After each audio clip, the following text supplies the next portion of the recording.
Mr. Seahorse. Mr. and Mrs. Seahorse drifted gently through the sea. Miss Seahorse began to wiggle and twist this way and that. "It's time for me to lay my eggs," she said. "Can I help?" asked Mr. Seahorse. "Oh, yes, thank you." And Miss Seahorse had laid her eggs into a pouch on Mr. Seahorse's belly. "I'll take good care of our eggs," said Mr. Seahorse. "I promise."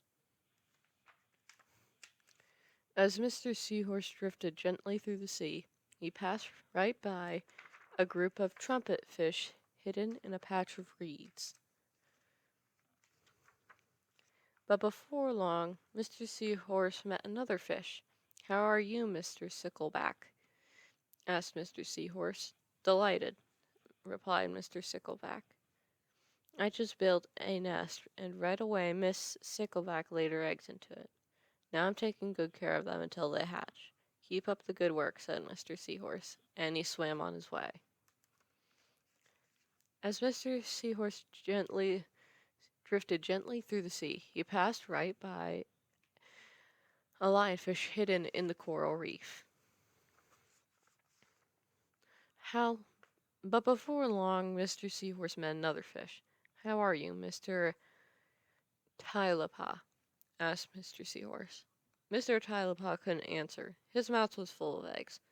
I know," said Mr. Seahorse. "Miss Taupaw had laid her eggs. Now you are taking good care of them until they hatch." Mr. Taupaw nodded his head. "You must be very happy," said Mr. Seahorse, and swam on his way. As Mr. Seahorse drifted gently through the sea, he passed right by several fish hidden among the seaweed. Several leaf fish hidden.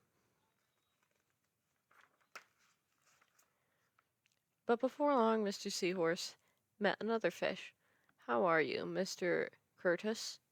asked Mr. Seahorse. "Perfectly fine," replied Mr. Curtis.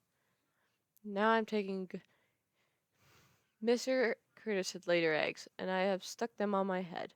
Now I'm taking good care of them until they hatch. "You are doing a good job," said Mr. Seahorse, and swam on his way. As Mr. Seahorse drifted gently through the sea, he passed right by a stonefish hidden behind a rock.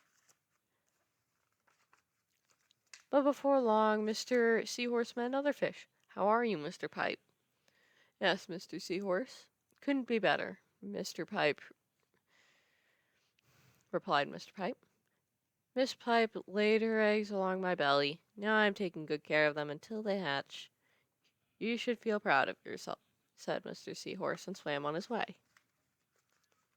But before long, Mr. Seahorse met another fish. "How are you doing, Mr. Bullhead?" asked Mr. Seahorse. "Tip-top," replied Mr. Bullhead. "Miss Bullhead laid her eggs and the eggs hatched. Now I'm babysitting." "You are doing a fine job," said Mr. Seahorse, and swam on his way. The time had come for Seahorse babies to be born. Mr. Seahorse wiggled and twisted this way and that. At last the baby tumbled from Mr. Seahorse's pouch and swam away. One baby turned around and tried to come back into the pouch. "Oh no," said Mr. Seahorse. "I do love you, but now you're ready to be on your own." The end.